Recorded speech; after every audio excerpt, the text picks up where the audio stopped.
الحمد لله نحمده ونستعينه ونستغفره ونعوذ بالله من شرور أنفسنا ومن سيئات أعمالنا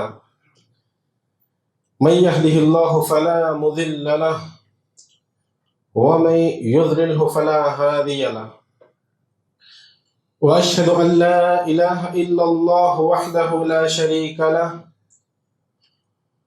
وأشهد أن محمدا عبده ورسوله أما بعد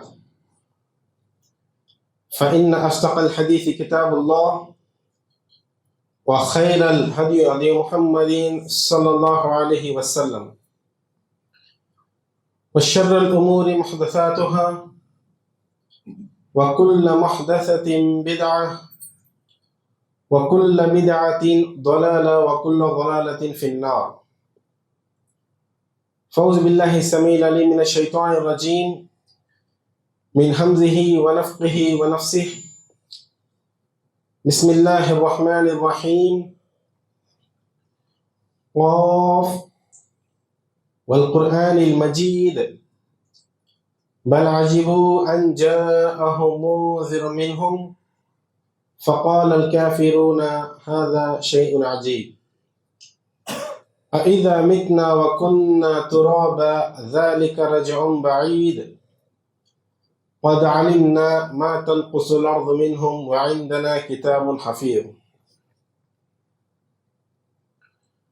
وقال الله تعالى عز وجل في موضع آخر يا أيها الذين آمنوا اتقوا الله حق تقاته ولا تموتن إلا وأنتم مسلمون. يا أيها الناس اتقوا ربكم الذي خلقكم من نفس واحدة وخلق منها زوجها وبث منهما رجالا كثيرا ونساء واتقوا الله الذي تساءلون به والأرحام إن الله كان عليكم رقيبا.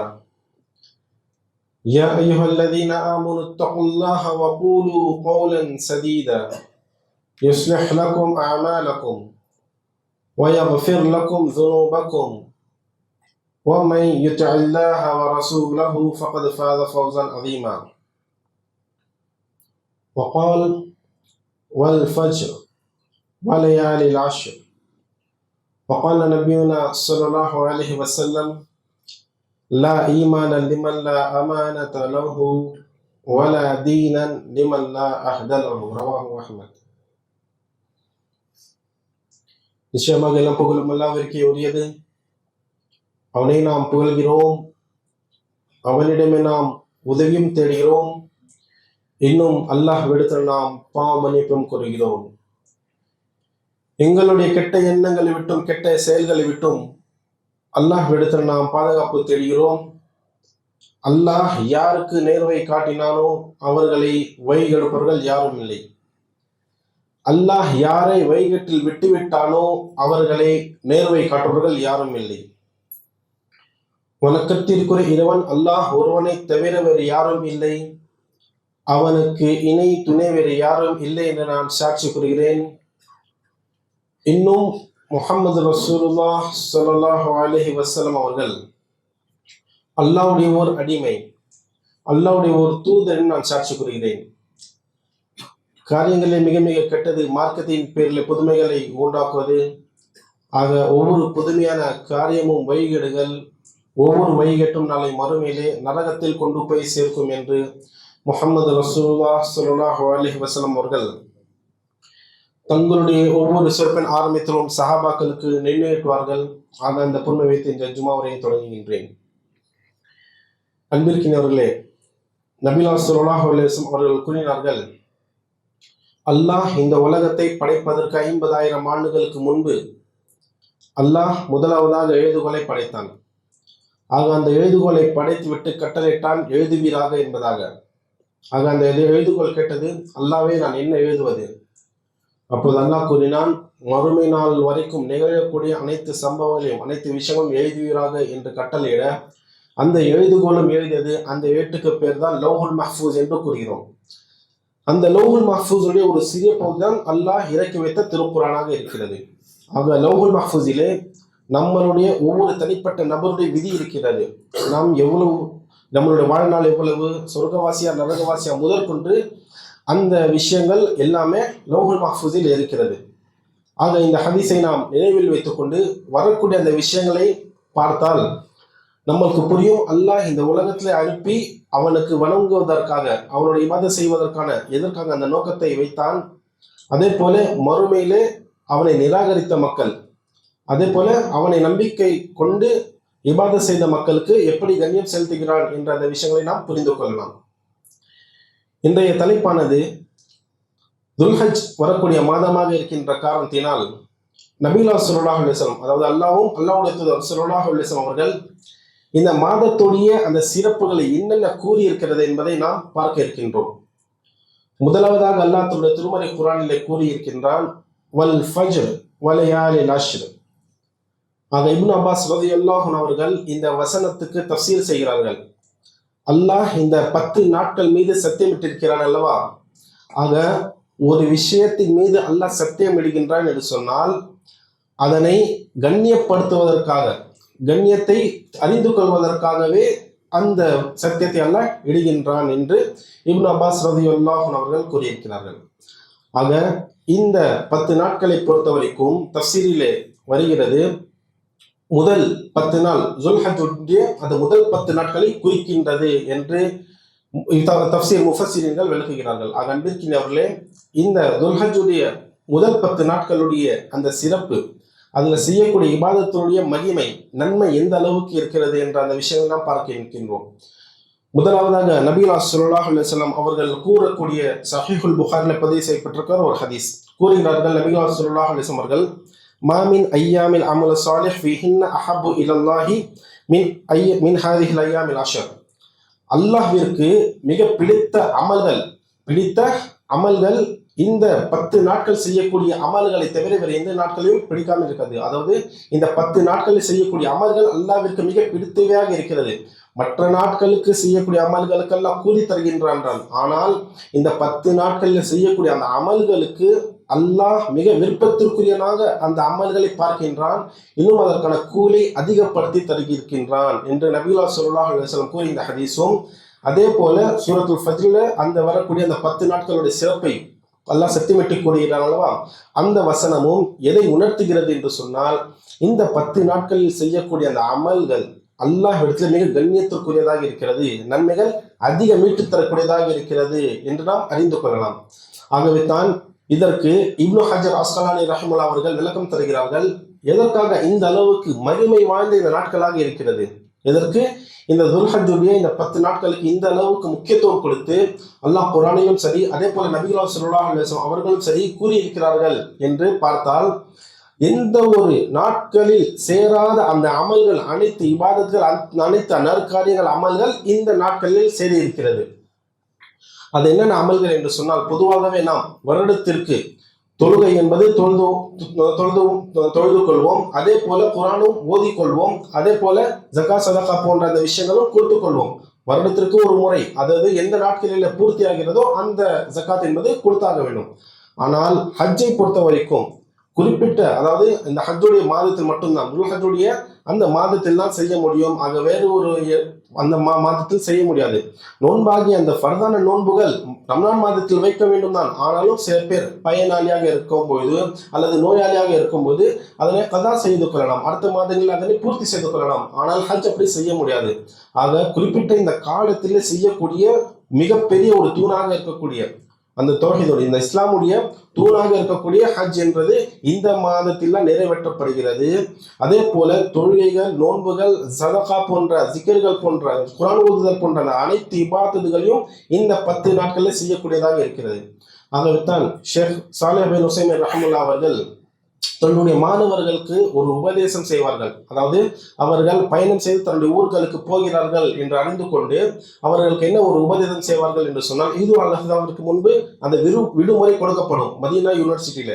அப்போது அவர்கள் கூறுவார்கள், மாணவர்களே, மக்களுக்கு ரம்ஜானுடைய அந்த முக்கியத்துவம் எல்லாருக்கும் தெரியும். நாம் சொல்லவில்லை என்றாலும் அவர்களுக்கு அந்த ஃபர்தான நோன்புகள் என்று தெரியும், வைப்பார்கள், இபாதத் செய்வார்கள், அவர்களே அந்த விஷயங்களை செய்வார்கள் தான். அவர்களுக்கு ஊக்குவிக்கும் விதமாக நாம் ரம்லானுடைய அந்த விஷயங்களும் பயனில கூறுவோம், அந்த அமர்வுகளை சொல்லுவோம். ஆனால் துல்ஹஜ்ஜுடைய மாதத்துடைய இந்த 10 நாட்களுடைய அந்த முக்கியத்துவத்தை நீங்கள் கூறுங்கள். பல மக்கள் அதனை அறியாத காரணத்தினால் ரம்லானுக்கு கொடுக்க அந்த முக்கியத்துவம் இதற்கு கொடுக்காமல் இருக்கிறார்கள் என்று ஷேக் சாலிஹ் பின் உசைமீன் ரஹ்மத்துல்லாஹி அவர்கள் உபதேசம் செய்திருக்கிறார்கள். அன்பிற்கினவர்களே, இந்த 10 நாட்கள் என்பது அல்லாஹ்விடத்தில் மிக கண்ணியத்திற்குரிய மிக ஒரு அந்த அற்புதம் வாய்ந்த நாட்களாக இருக்கிறது, மிக முக்கியத்துவம் வாய்ந்த நாட்களாக இருக்கிறது. ஆகவே தான் இந்த ஒரு விஷயத்தை, இந்த ஹதீஸை பொறுத்த வரைக்கும் இஹ்திலாஃப், அது ஒரு கருத்து வேறுபாடு இருக்கிறது. அது என்ன என்று சொன்னால், ரமலானுடைய மாதத்திலும் இபாதத் செய்கிறோம், ஆக அந்த இபாதத்துடைய அந்த நன்மைகளை விடவா இந்த அஷ்ருடைய இந்த 10 நாட்கள், துல்ஹஜ்ஜுடைய இந்த 10 நாட்களுடைய நன்மை அதிகமாக இருக்கும் என்று அந்த ஒரு கேள்வி வருகிறது. ஆக மார்க்க அறிஞர்கள் முஃபஸ்ஸிர்கள் விளக்கம் தருகிறார்கள். என்ன என்று சொன்னால், இரவுகளை பொறுத்த வரைக்கும் ரமலானுடைய இரவுகள் மிக மகிமை மிக்கது. ஆனால் பகலை பொறுத்த வரைக்கும் துல்ஹஜ்ஜுடைய இந்த முதல் 10 நாட்கள் என்பது மகிமை மிக்கது என்று விளக்கம் தருகிறார்கள்.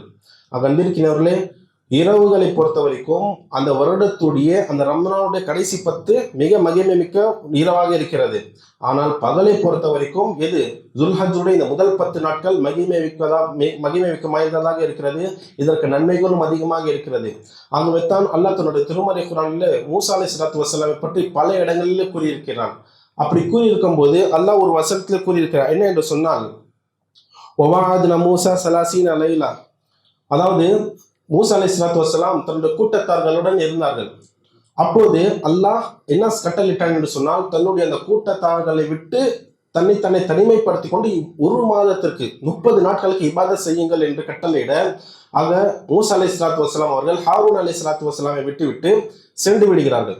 ஆக சென்று விட்டு அந்த இபாதத்துகளை செய்து கொண்டிருக்கக்கூடிய தருணத்தில் 30 நாட்கள் பூர்த்தி செய்துவிட்டு அல்லாஹ் என்ன செய்கிறான் என்று சொன்னால், இன்னும் 10 நாட்கள் அதிகப்படியாக அவர்களுக்கு அடிஷனலாக அதனை சேர்த்துக் கொள்ளுங்கள் என்று இன்னும் 10 நாட்கள் அதிகப்படுத்தி விட்டான். ஆக மொத்தம் 40 நாட்கள். ஆகவே தான் அல்லாஹ் ஹுர்மத் செய்திருக்கக்கூடிய மாதங்கள், அல்லாஹ் அந்த அந்த ரொம்ப கண்ணியம் மிக்க அந்த மாதங்கள் என்று கூறக்கூடிய அந்த மாதங்கள் 4 இருக்கிறது. 3 தொடர்ச்சியாக வருகிறது. ஒன்று துல்காய்தா, இரண்டாவது துல்ஹஜ், அதே போல முஹர்ரம், 3 தொடர்ச்சியாக வருகிறது. 4வதாக ரஜப். ஆக அன்பிற்கினவர்களே, இந்த முஹர்ரம், இந்த 3 மாதங்கள் தொடர்ச்சியாக வருகிறது அல்லவா? இந்த மாதங்களிலே மூசா அலைஹிஸ்ஸலாத்து வஸ்ஸலாம் இபாதத் செய்த அந்த 40 நாட்கள் என்ன என்று சொன்னால், முதல் 30 நாட்கள் துல்காய்தாவுடைய 30 நாட்கள். பிறகு அல்லாஹ் அதிகப்படியாக ஆக்கியது மிக அந்த 10 நாட்கள் என்ன என்று சொன்னால் துல்ஹஜ்ஜுடைய முதல் 10 நாட்கள். ஆக மொத்தம் 40 நாட்கள்.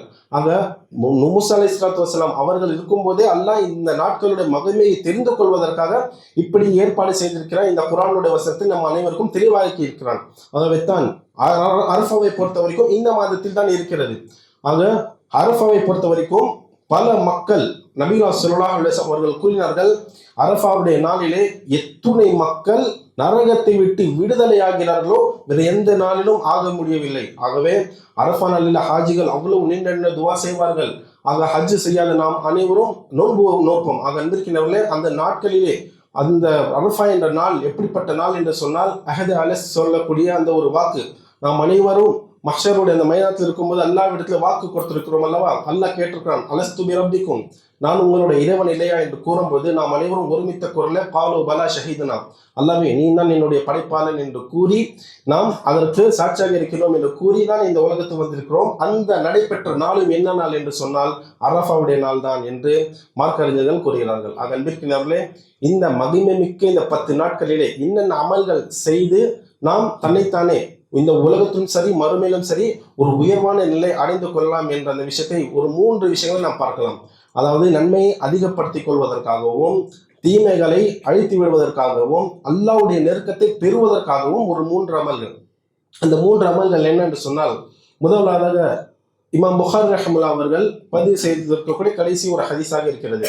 என்ன ஹதீஸ் என்று சொன்னால், அபூ ஹுரைரா ரலியல்லாஹு அன்ஹு அவர்கள் அறிவிக்கக்கூடிய ஒரு ஹதீஸ். அந்த ஹதீஸ் என்ன கூறுகிறார் என்று சொன்னால், கலிமத்தானி ஹபிபத்தானி இலர் ரஹ்மான், ஹஃபிஃபத்தானி அலல் லிசான் வ ஸகிலத்தானி ஃபில் மீசான். ஆக அல்லாவிற்கு மிக பிடித்தமையாக 2 கலிமாக்கள் இருக்கின்றன. அது சொல்வதற்கு நாவுக்கு இலகுவாக இருக்கிறது. ஆனால் நாளை மறுமை நாளிலே நன்மை தீமை போடக்கூடிய தராசில நன்மை தட்டில கனமாக இருக்கக்கூடிய வகையில் இருக்கிறது. ஆக அந்த ஜிக்ர் என்ன என்று சொன்னால் சுப்ஹானல்லாஹி வ பிஹம்திஹி சுப்ஹானல்லாஹில் அஸீம். ஆக இந்த ஹதீஸை பொறுத்த வரைக்கும் இமாம் புகாரி ரஹ்மத்துல்லாஹி அவர்கள் கடைசியாக எதற்காக பதிவு செய்திருக்கிறார் என்று சொன்னால், அதாவது ஒருவர் சொர்க்கத்திலே போக வேண்டும் என்று சொன்னால் என்ன தேவை? அவனுக்கு நன்மை, அதிகப்படியான நன்மைகள் தேவை. ஆக அந்த நன்மை அதிகப்படியாக ஆக்குவதற்கு இந்த ஜிக்ர்கள் இருக்கின்றன என்று ஊவமையாக இமாம் புகாரி ரஹ்மத்துல்லாஹி அவர்கள் கடைசியாக இந்த ஹதீஸை பதிவு செய்திருக்கிறார்கள். ஆக இந்த அல்லாஹ்விற்கு பிடித்தவை இந்த 2 கலிமாக்கள் அல்லாஹ்வுடைய இந்த மகிமைக்கு இந்த 10 நாட்களில் சொல்லான் கூறினால் எந்த அளவுக்கு அல்லாஹ் சந்தோஷப்படுவான்.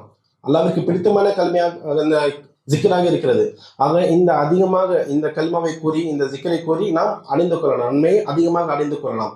எப்படி நாம் ரமலானுடைய மாதத்திலே குரானை முடிப்பதற்கு போட்டி போட்டுக்கொண்டு 3 ஜூஸ் 4 ஜூஸ் என்று முடிக்கிறோமோ ஒரு நாளைக்கு, அதே போல இந்த நாட்கள், அதாவது ஜுல்ஹஜ்ஜுடைய இந்த அந்த 10 நாட்களிலே அதிகப்படியான நோன்பு வைப்பதும், அதே போல அதிகமாக தொழுவதும், அதே போல அதிகமாக நோன்பு நோற்பதும், அதே போல அதிகமாக குரான் திலாவத் செய்வதும் போன்ற இந்த ஜிக்கர்கள் அதிகமாக செய்வது, துஆக்கள் அதிகமாக செய்வது என்று இந்த அமல்களை நாம் வழக்கமாக ஆக்கிக் கொள்ள வேண்டும். ஆகவே தான் இந்த ஜுல்ஹஜ்ஜுடைய 10 நாட்கள் வந்த உடனே சஹாபாக்கள் என்ன செய்வார்கள் என்று சொன்னால், இப்னு உமர் ரலியல்லாஹு அவர்கள் குறிப்பாக சஹாபாக்கள் என்ன செய்வார்கள் என்று சொன்னால், கடை வீதியிலே சென்று ஒரு சப்தத்துடன் ஜிக்ர் ஓதுவார்கள்.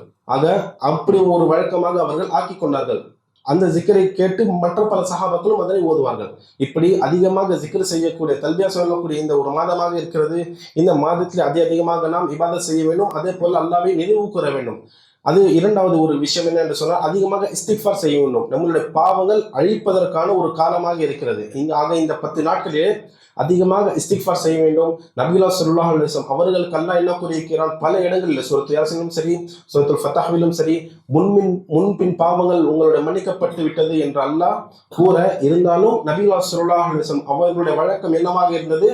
ஒரு நாளைக்கு 70 முறை பாவ மன்னிப்பு இஸ்திக்ஃபார் தேடுவார்கள் என்று ஒரு ஹதீஸ் இருக்கிறது. இன்னொரு ஹதீஸ் ஒரு நாளைக்கு 100 தடவை இஸ்திக்ஃபார் செய்வார்கள், அதை பாவ மன்னிப்பு கேட்பார்கள் என்று ஹதீஸ் இருக்கிறது. ஆக அன்பிற்கிறவர்களே, நபிகள் ஸல்லல்லாஹு அலைஹி வஸல்லம் முன்பின் பாவங்கள் மன்னிக்கப்பட்ட அவர்களே இந்த அளவுக்கு இஸ்திக்ஃபார் செய்கிறார்கள் என்று சொன்னால் நாம் எந்த அளவுக்கு செய்ய வேண்டும்? அதை ஒரு நன்மை, அதை ஒரு இஸ்திக்ஃபார் அதிகமாக செய்ய வேண்டும் என்று சொன்னால் உங்களுடைய அடியால் இஸ்திக்ஃபார் செய்வது என்று அந்த அளவுக்கு பிடித்த ஒரு அமலாக இருக்கிறது.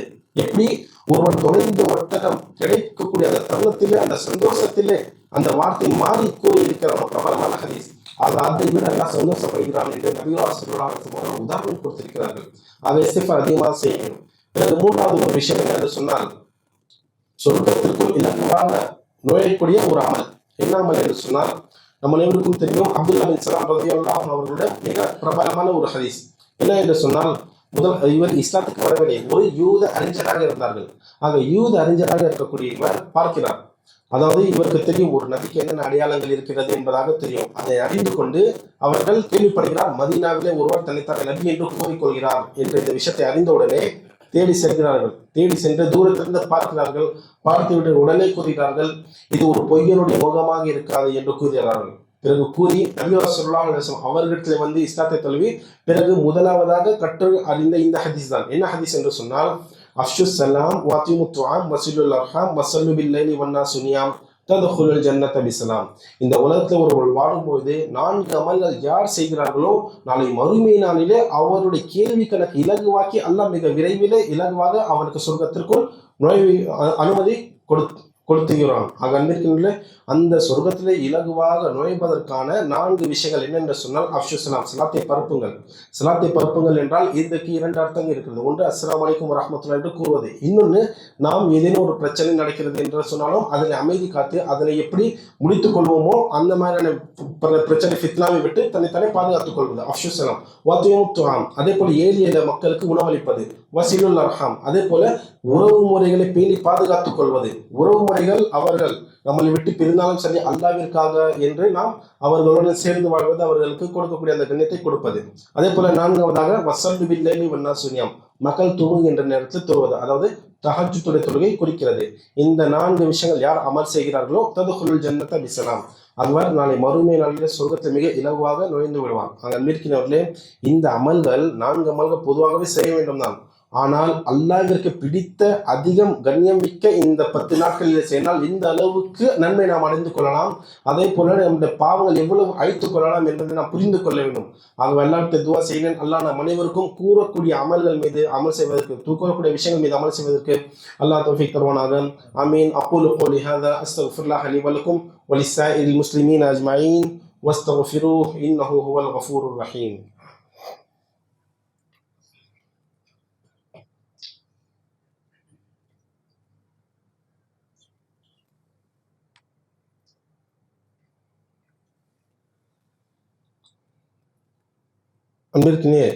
அன்பிற்கினியவர்களே, இன்னும் ஒரு 5 நிமிடங்கள் அதிகபட்சமாக இருக்கின்ற காரணத்தினால் இன்னும் சில விஷயங்கள் கூற ஆசைப்படுகிறேன்.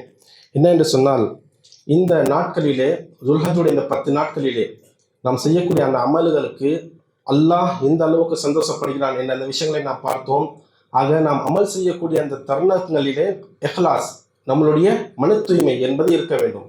ஆகவே இந்த 10 நாட்களில் நாம் பொதுவாக என்னென்ன அமல்கள் செய்வோம் என்று சொன்னால், குர்பானி, அல்லாஹ்வுடைய பாதையிலே குர்பானி கொடுப்பதற்காக நாம் ஆடு மாடு போன்ற அந்த விஷயங்களை வாங்கும்போது அதன் மீது எந்த ஒரு குறையும் இல்லாமல் நாம் பார்த்து வாங்க வேண்டும். அதே போல மக்கள் முகஸ்துதிக்காக அதை நாம் அந்த வீதிகளிலே நாம் சுற்றி தெரிந்து கொள்ளக்கூடாது. அவர்களின் மாலை போடுவதும் அல்லது ஒவ்வொரு தெருவாக இழுத்துச் செல்வதும் இப்படியான அமல்களை விட்டு நாம் தன்னை பாதுகாத்துக் கொள்ள வேண்டும். ஏனென்று சொன்னால், அந்த அமல்கள் அல்லாஹ்விற்காக செய்வதை தவிர முகஸ்துதிக்காக இருந்தால் அந்த நன்மை என்பது அழிந்து போய்விடும். ஆக வெறும் குர்பானி மட்டுமல்ல, மற்ற ஏனைய சதகாவாக இருக்கட்டும், எந்த ஒரு அமலாக இருக்கட்டும், அல்லாஹ்விற்காக நாளை மறுமை நாளிலே நான் செய்யக்கூடிய அமலுக்கு அல்லாஹ் கூலி தருவான் என்ற எண்ணம் வைத்து அமல் செய்தால்தான் அது இஹ்லாஸ், மன தூய்மையான இருக்கக்கூடிய அந்த அமல்களுக்கு தான் அல்லாஹ் நன்மை கொடுப்பானே தவிர முகஸ்துதியாக அது மாறிவிட்டால் அது நன்மைக்கு பகரமாக என்னவாக ஆகிவிடும், தீமையிட்டு தரக்கூடிய ஒரு அமலாக ஆகிவிடும். ஆக நாம் புரிந்து கொள்ள வேண்டும், நாம் எந்த ஒரு அமல் செய்தாலும் அதற்கு எங்களுக்கு நன்மை கிடைத்துவிடும், அந்த அமல்களுக்கு நன்மை கிடைத்துவிடும் என்ற அந்த எண்ணம் என்பது நாம் தவிர்த்து கொள்ள வேண்டும். ஏனென்று சொன்னால், அல்லாஹ்விடத்தில் இஹ்லாஸ் என்பது, மன தூய்மை என்பது, எண்ணம் தூய்மையாக இருப்பது என்பது மிக முக்கிய ஒரு நிபந்தனையாக இருக்கிறது. ஆகவே தான் இதற்கு உதாரணங்கள் முஹதிஸின்கள் என்ன கூறுகிறார்கள் என்று சொன்னால், ஒருவரிடத்துல பண வசதி இல்லை, இருந்தாலும் எனக்கு அல்லாஹ் இந்த வசதி கொடுத்திருந்தால் நான் சதகா செய்திருப்பேன், அல்லாஹ்வுடைய பதிலை பிராணி எடுத்திருப்பேன் என்ற ஒரு எண்ணம், தூய்மையான எண்ணம் வைத்தாலே அந்த எண்ணத்திற்கு பகரமாக அல்லாஹ் அதே போல நன்மை கொடுக்கின்றான். ஆக அல்லாஹ்விடத்தை எண்ணங்களுக்கு மதிப்பு இருக்கவே தவிர அந்த முகஸ்துதி என்பது அல்லாஹ் அந்த அமல் செய்த பிறகும் அழித்து விடுவான். இந்த ஒரு விஷயத்தை நாம் புரிந்து கொள்ள வேண்டும். இன்னொரு ஹதீஸ் என்ன என்று சொன்னால், இன்னொரு விஷயம் இருக்கிறது.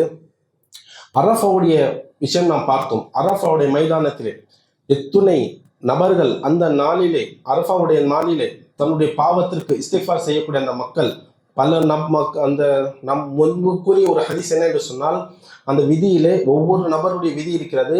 எது என்று சொன்னால், ஒருவர் சொர்க்கவாசியா நரகவாசியா முதற்கொண்டு பதிவாயிருக்கிறது. ஆக இந்த நாளிலே, அதாவது அரஃபாவுடைய நாளிலே அவர்கள் அல்லாஹ் அந்த விதியை மாற்றி விடுகின்றான். அவர்கள் இஸ்திக்ஃபார் செய்வார்கள், அல்லாஹ்விற்கு பிடித்த எதினும் அவர்கள் அமல் செய்து விடுவார்கள். ஆக அதன் காரணத்தினால், அந்த ஒரு விஷயத்தின் காரணத்தினால் பல மக்கள் நரகத்தை விட்டு விடுதலை ஆகிவிடுகிறார்கள். ஆக நரகவாசி என்ற ஒருவர் இருக்கக்கூடிய அந்த ஏட்டிலே சொர்க்கவாசியாக மாற்றப்படுகிறார்கள். ஆக அந்த ஒரு அற்புதமான அந்த நாட்கள் வரை இருக்கின்றன.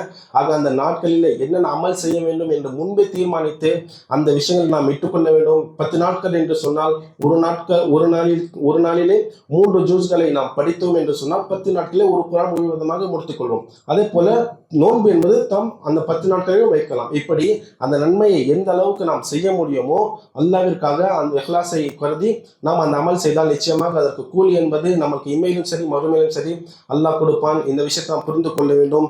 ஆக வெள்ளாவிட்டு துவா செய்கிறேன், அல்லாஹ் நம் அனைவருக்கும் கூறக்கூடிய விஷயங்கள் மீது அமல் செய்வதற்கு தௌஃபீக் தருவானாக. இன்னல் ஹம்துலில்லாஹ் நஹ்மதுஹு வ நஸ்தஈனுஹு வ நஸ்தக்ஃபிருஹு ونعوذ بالله من شرور أنفسنا ومن سيئات أعمالنا من يهده الله فلا مضل له ومن يضلله فلا هادي له وأشهد أن لا إله إلا الله وحده لا شريك له وأشهد أن محمدا عبده ورسوله أما بعد فأعوذ بالله من الشيطان الرجيم إن الله وملائكته يصلون على النبي يا أيها الذين آمنوا صلوا عليه وسلموا تسليما اللهم صل على محمد وعلى آل محمد كما صليت على إبراهيم وعلى آل إبراهيم إنك حميد مجيد اللهم بارك على محمد وعلى آل محمد كما باركت على إبراهيم وعلى آل إبراهيم إنك حميد مجيد. عباد الله رحمنا الله، إن الله يأمركم بالعدل والإحسان وإيتاء ذي القربى وينهى عن الفحشاء والمنكر والبغي يعظكم لعلكم تذكرون. اذكروا الله يذكركم فادعوه يستجب لكم ولذكر الله تعالى أكبر والله يعلم ما تصنعون. أقيموا الصلاة.